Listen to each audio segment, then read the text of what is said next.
their culture has brought them to a spot where they think that they need to get the highest price. Like that's a thing that somewhere they got to get it. They owe it themselves, etc. Well, that's fine if you're selling a house. You're selling a $300 or $400 or $500 or $1 million house. You only have one chance to do it. You want to get the best price that you can get. But if you got 150 items that have to go by the end of the month, okay, the whole myth is a myth. It's a myth that you can somehow control the price and get rid of the stuff, right? Because you can't do both.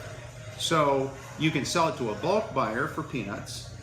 You can have a tag sale person come in and have like a mediocre record of what happened. Never really know like what happened, right? How do I know you sold all that stuff? How do I know what got stolen and didn't? How do I know what got broken or unbroken, right?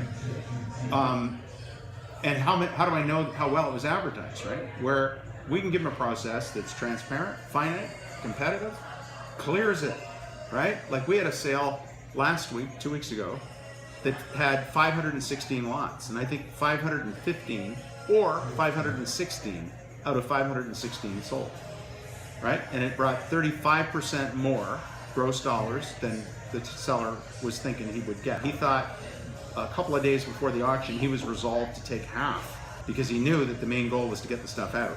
And so by his standards, it was 300% more than he was thinking. But anyway, you know, the math just falls in. The numbers are the numbers. We provide an awesome product. It's a low-cost product. The local options that can be as robust as us can't work in the space that we work in.